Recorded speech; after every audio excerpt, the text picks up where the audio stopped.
Hello, and welcome back to this series on the AP Comparative Government course. Today, we'll discuss the basics on the concepts of sovereignty, authority, and power. First, let's look at sovereignty. At its core, sovereignty is monopoly of violence in a region. Basically, sovereignty is a right to say who can and cannot own weapons, thus severely limiting an individual's capacity for violence. There are many things that usually accompany sovereignty. First, there are institutions, stable, long-lasting organizations that help turn political ideas into policy. An example of this would be governments. Second, states who exercise sovereignty usually carry out actions and policies independently without internal or external interference. States who don't have this has experienced a lack of autonomy, which translates to an increase in corruption. This is easily seen in developing and newly industrializing nations, where industrialized nations have a huge influence on these countries. Finally, states are also extremely closely linked to a nation of people due to a common political identity. This final identity leads to the next important part of this video, regimes. A regime is essentially the rules that a state sets and follows in exerting its power. They last much longer than individual governments and leaders. These regimes are what is commonly referred to as governments. Contrary to popular belief, however, there are only two real regimes: monarchies, fascism, communism, socialism, despotism, etc. All aren't real regimes. The only two real regimes in the world are authoritarian and democracy. Let's first look at democracies. The first type of democracy is indirect, where the people vote in officials who make decisions. Second type is direct democracy, where people directly vote to make decisions. All democracies have three major branches: executive, judicial, and legislative. Within the broad scope of democracies, there are two sub-branches, parliamentary and presidential. Within democracies, businesses are also generally independent. Moving on, the first sub-branch we'll explore is the parliamentary system. Within the parliamentary system, the first part is where the citizens vote in members of the legislature. Then in turn, the legislator will vote in the head of government with no input from the citizen. In a parliamentary system, the cabinet initiates and makes policies due to the inherent party loyalty within the legislature. Also due to the fact that the many of the cabinet double dip in both executive and legislative branches. For example, Winston Churchill was both Minister of Defense as well as Prime Minister. There is no separation of powers within a parliamentary system. Within such regimes, there is also a distinct difference between the head of government and the head of state.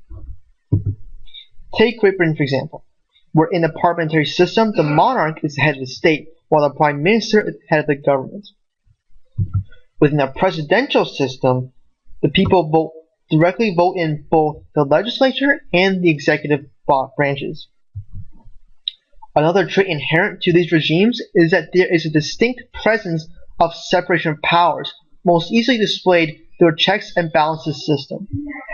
Because the fact that each branch requires a base of support, popular support is critical to the entire regime.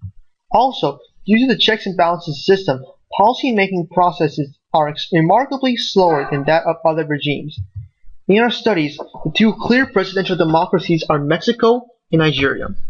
Russia is very iffy in judgment, as there exists a prime minister with power, yet also a president elected by the people who also has a lot of power. Now let's look at authoritarian regimes. In an authoritarian system, there exists a political elite that rules the state. With regards to the people, there is little political input from citizens.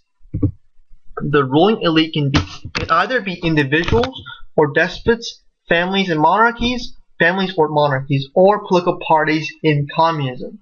At the end of the day, they still all classify under authoritarianism because they uphold the previous two requirements. Totalitarianism is very blurred with authoritarianism. In general, totalitarianism is more extreme in ideology, but the line between the two is highly subjective. Within the 6 countries, the countries that count as authoritarian governments are Iran and China. A third type of government that is technically under authoritarianism is military rule. In a military rule, the military takes power in a military junta through a coup d'etat. It differs from all other instances of authoritarianism in that there is a complete lack of legitimacy, which we'll discuss later. There's also a distinct lack of specific ideology within the regime, but is still considered authoritarian, and yet the military holds all the power while the people possesses absolutely none. Military rules are never permanent and can move in three distinct directions. First, the military rule can actually shift into an orthodox authoritarian regime.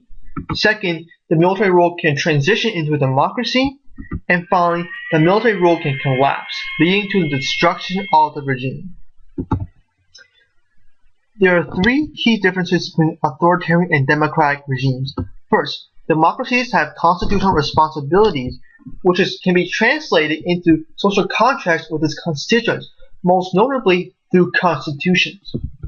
Second, democracies have a recognition of civil rights, as in the right to free speech, right to assembly, such and such, which authoritarian governments do not have.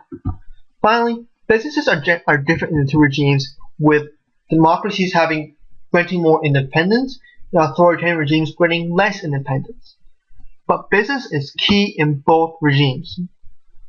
The first type of business within regimes is corporatism. Under corporatism, commonly practiced by authoritarian regimes, business groups bargain with the state over economic policy. It is practiced to make governments appear less authoritarian. Under cooperation, the regime provides specific favors to individuals or corporations in exchange for public support and endorsement.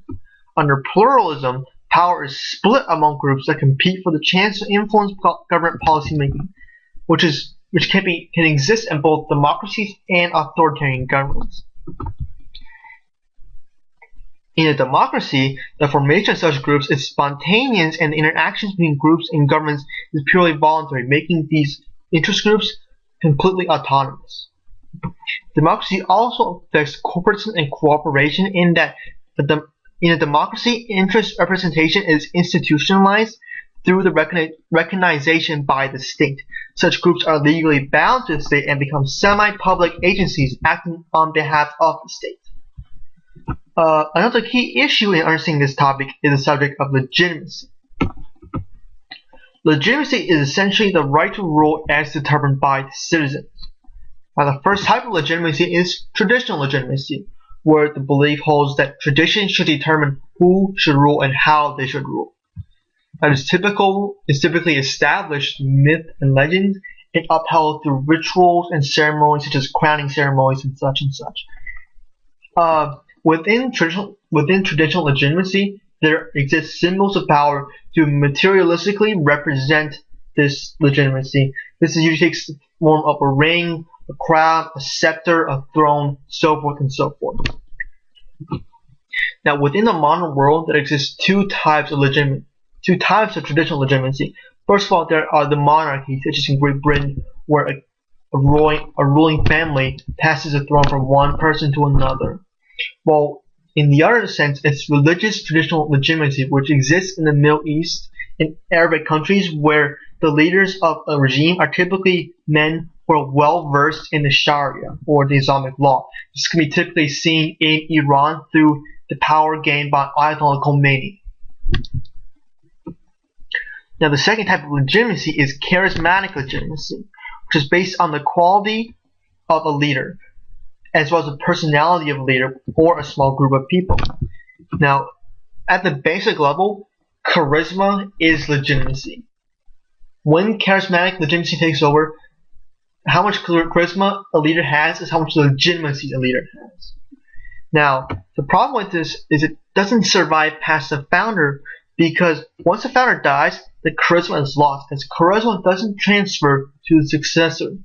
This can be seen in Russia with the death of Lenin, where after Lenin died, Leon Trotsky and Joseph Stalin fought for the control of the Soviet Union, where had charismatic legitimacy survived, such a conflict wouldn't have existed. Now, the final type of legitimacy is rational legal legitimacy, where legitimacy is based on a system of established laws and procedures. Now, there are two types of such legitimacy: common law, or law based on precedents, which is existent in countries with British influence, such as the United States, or cold law, or law based on a comprehensive system of legal rules, which is based on countries with influence from Eastern Europe. It also existed in China, Mexico, and Russia. Now, this concludes this video. If you require sessions or source material, please contact Cameron, Lizzie, or Zach through email or Facebook.